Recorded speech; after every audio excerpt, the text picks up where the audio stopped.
Nah, mengenai syukur ini yang terakhir ini ada ini ceritanya. Kana ba'duhum, adalah mereka para arif, orang-orang ulama terdahulu, idza kharaja min baitil khala'i, apabila mereka telah keluar daripada kakus. Daripada apa? Kakus. Tahu kakus enggak? Enggak tahu. Toilet. Tahu toilet? Tahu.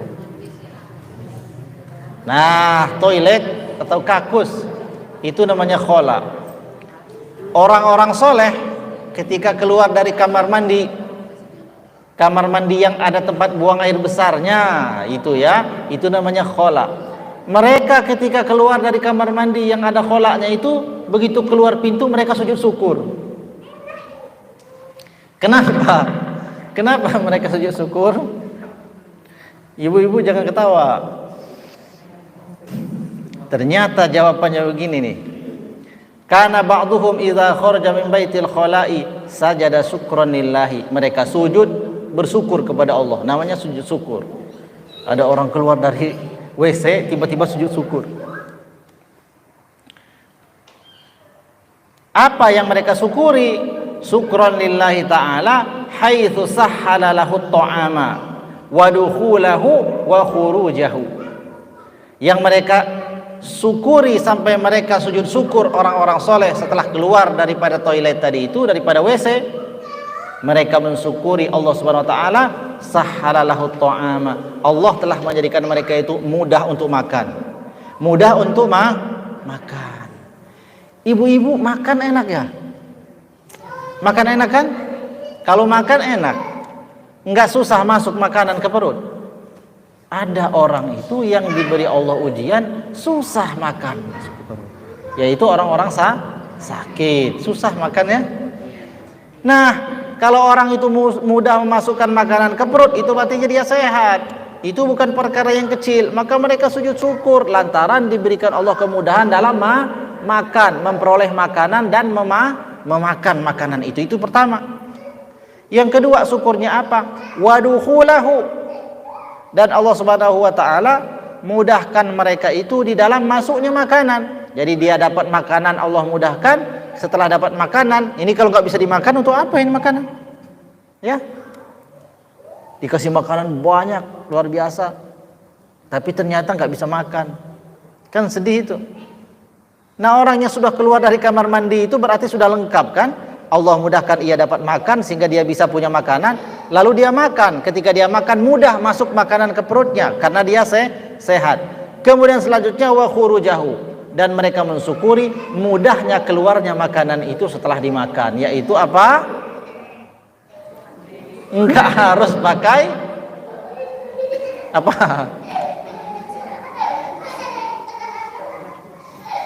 Enggak harus sampai dibantu dengan alat untuk mengeluarkan yang namanya kotoran setelah makan. Jadi luar biasa ibu sekalian, ada nikmat-nikmat besar yang dahulu itu dirasakan oleh orang-orang soleh terdahulu, tapi bagi kita itu remeh kan? Kita sehari-hari makan tetap makan kenyang. Setelah kita makan kenyang, kita telan, semua ketelan, bahkan bisa-bisa gelasnya kita telan kan? Saking enaknya makan, mudah kan? Setelah itu kita ke kamar mandi, keluar lagi plong, lega. Tapi itu kok nggak pernah kita bayangkan kan, nggak pernah kita pikir itu sebagai nikmat. Ternyata itu bagi orang-orang terdahulu adalah nikmat yang besar yang menyebabkan mereka itu sujud syukur. Jadi buang air besar saja mereka keluar, setelah buang air besar sujud syukur. Kalau kita nggak sujud syukur, kecuali dapat apa namanya, yang luar biasa itu, baru kita sujud syukur. Masya Allah, alhamdulillah. Meskipun masih banyak orang yang nonton, saking kita bersyukur nggak malu lagi, langsung nyungsep sujud syukur. Dapat undian umpamanya ya, lari jalan sehat, tiba-tiba dapat hadiah. Apa hadiahnya? Kipas angin. Nah, sujud syukur.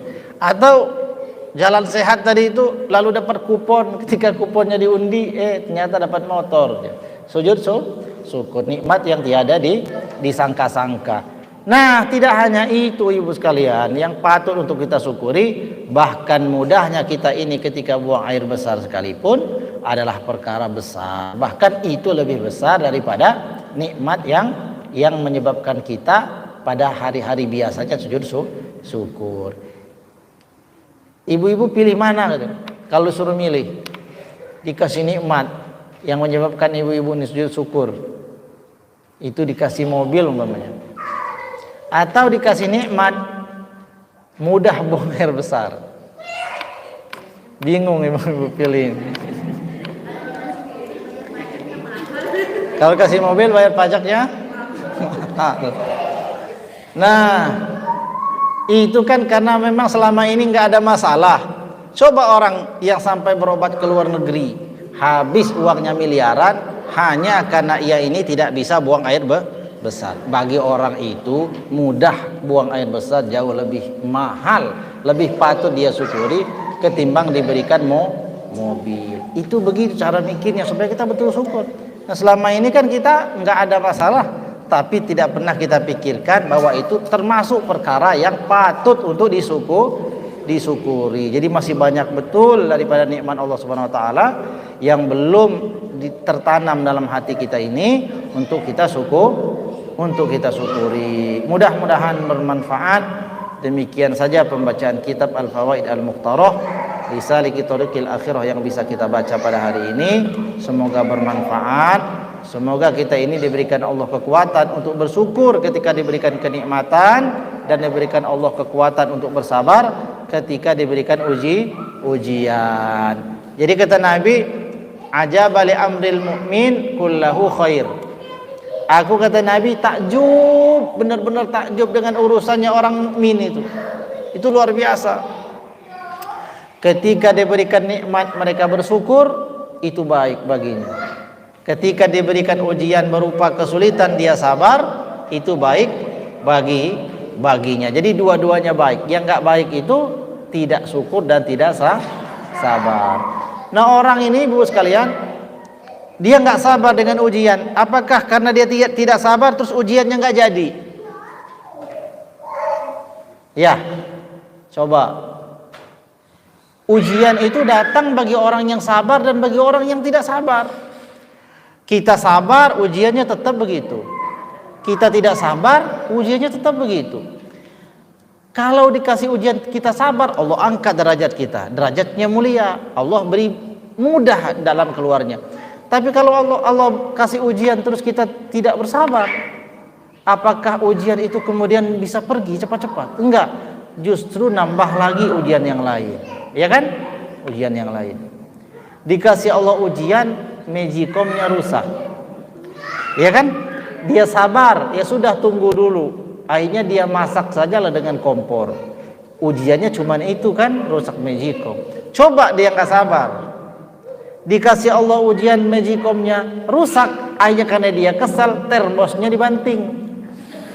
Akhirnya yang tadinya yang rusak cuman magicom, sekarang rusaknya dua, magicom dan termos. Sering kejadian di rumah? Enggak. Alhamdulillah. Nah, jadi itu Ibu ya. Sudah cukuplah ngaji kita hari ini itu. Insyaallah manfaat ya. Dipikir-pikirkanlah bagaimana kita ini bersyukur kepada Allah. Syukur itu ada 3, ada syukur dengan lisan, syukur dengan pertama syukur dengan hati, kedua syukur dengan lisan, yang ketiga syukur dengan anggota tubuh. Ketiga-tiganya wajib ditunaikan. Jangan cuma syukur di lisan saja.